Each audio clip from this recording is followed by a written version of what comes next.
So welcoming jazz meeting, Chazzy Green, the living legends. Well, thank you. I'm so glad to be here. It's such a beautiful day and a lovely day. Yes, you got it. It's been 6 years since I've been in Holland, and I've seen a lot of changes since I've been here. And it's wonderful to see that people are back to appreciating music and getting out and to listening to music. That's good. And you have good music, and also you are a great entertainer. Thank you. Well, so, if we start, when was that day that you fell in love with your instrument? Can you remember that? Of course. Yes? I was 10 years old, and my mother took me to get a clarinet. And when I got that clarinet, that was my best friend. I love that instrument. So, yes, and from that moment on, you practice and practice and... Well, I had dreams of being on the big stage when I was 10, so I built a stage in my basement. I had curtains, I had lights, and the stage had to be, I look back at it now, the stage was only this big, really short, about three feet long, and I always had visions of playing on a big stage. So when I got dream come true. Oh, they came true many times and over. When I got to high school, though, all the girls were in the clarinet section, and I said, all the guys are in the saxophone section. So I said, I'm in the wrong section, so I'm going over there to play saxophone. So at that time, I had a job. I was cutting grass, so I bought my own saxophone and got in the band. But they didn't like me because they said he's terrible. So I went home crying. I said, they'll never laugh at me again. So I practiced and practiced. But and when did you decide to be a professional? Well, actually, about my second year of playing saxophone, I turned professional because I got in this band, and we were playing all over Detroit, Michigan. And then I got with a really big band called the Fantastic Four. They were like the Dales and the Temptations, and so we were the backup band, and we toured with them, and I was only like 16 and 17 years old. So I was making money when I was a kid. I bought me a car and everything. So it was good times. And then my cousin was the music director for the Dales.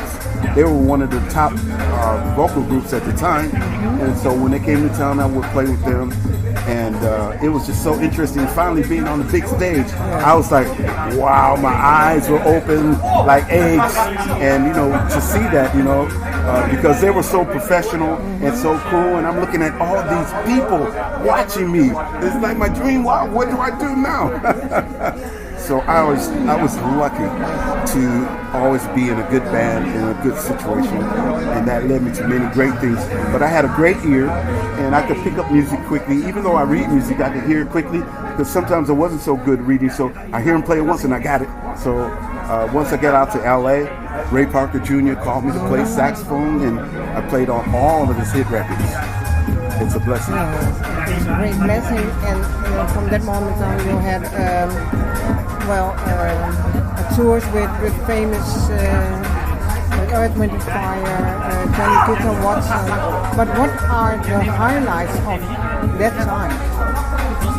Everyone was a different situation.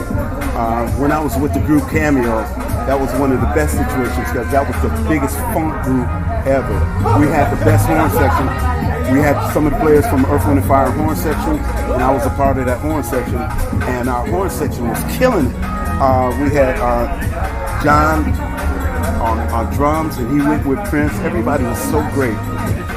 It was just wonderful being with Cameo.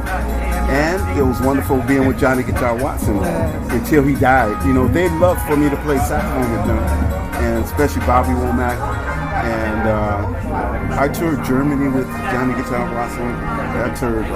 We toured England, London. We went to a lot of different places. We were over in Switzerland, Austria, everywhere. So and still enjoying. I'm still enjoying. Yes. So what I realize now is that at that time it was good for Johnny Guitar Watson. They were telling their stories. Now it's my turn to tell the stories. Yes. And share their greatness. The greatness, tell stories, but what do you want to tell this generation, the musicians at this?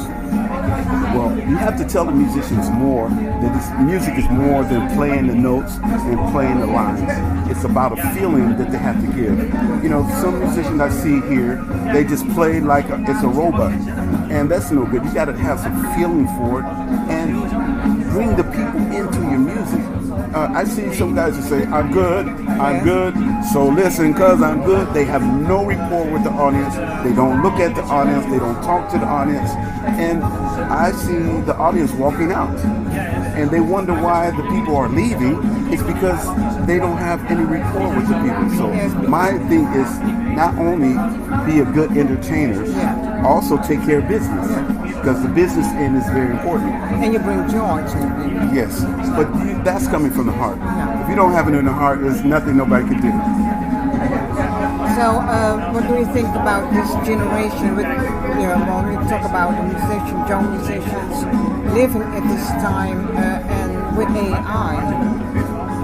Well, it's so many ways to look at it right now. Okay. Because and what is your perspective? well, because I use AI. AI is a good tool. You have to know that it's a tool to help you. But if you have to know the music and know how to get it to help you. Some people are just getting it to do everything, and that's not good. But if you use it as a tool and say, I need help on this part, and it can help you go to another level with this. But if you're relying on AI to do everything, then you're lost. Because people can hear that AI can't give you the feeling. It won't give you the feeling and things like that. But AI is great. I really appreciate AI. And the thing is that I found out in this young generation, it's something new. It's a totally different feel about music, and even the way they dance to it, the way they look at it. So I'm enjoying seeing how they see it too, because I saw it another way. While I was in France the other day, it was the first time I saw young kids in their 20s dancing to jazz music. Never happens in America. I've never seen it before. Never. They only like funk music, hip hop, R&B, but I've never seen 20-year-olds dancing to jazz music. We were playing Route 66, and they're jamming like, oh yeah, what? So it's another generation, and I'm enjoying their youthfulness. But music always keeps older guys like me young. I'll be 68 years this year, and I don't look like I'm 68, do I? Your mission. You have a mission. My mission is to play good music and to teach music, and then to share those experiences with younger people. I love teaching music. I'm a good teacher, and when you share those experiences, it's a good thing, because you can't teach everything like some people teach everything like everybody's in one box. Because everybody learns differently and they see and hear differently.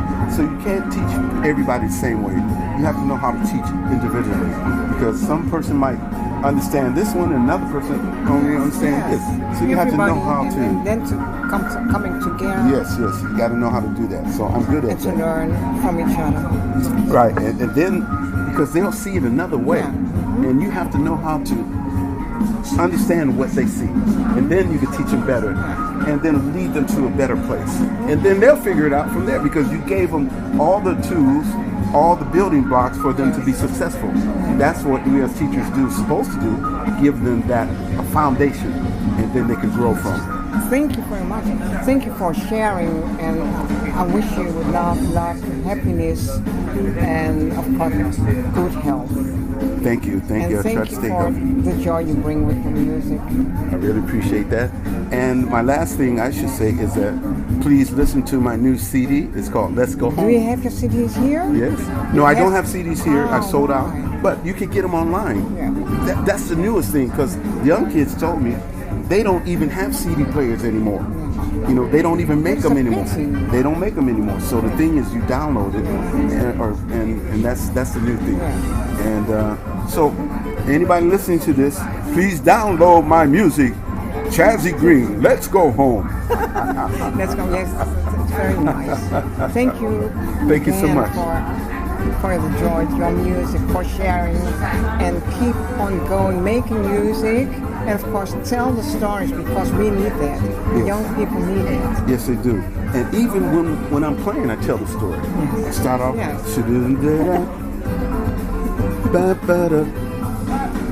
And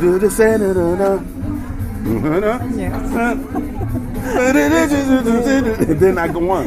And that's one thing that I teach a young musician, because they play a lot of notes and they don't tell the story. You know, they're like doing musical acrobats. I have to tell them, take your time, start off slow. So to get them to laugh at it, I said, do you make love like that? Do you just take a woman and say, no, you don't. You take it slow and build up. So, you know, it's important. You tell a story. Yes, then it's from the heart. Yes, of course. I'm sorry, I went off another track, but thank you, everybody. Yes, thank you so much. Yes, and we will enjoy the second set. Okay. Thank you very much. We're getting ready. Okay. All right. Bye-bye, everybody. Bye.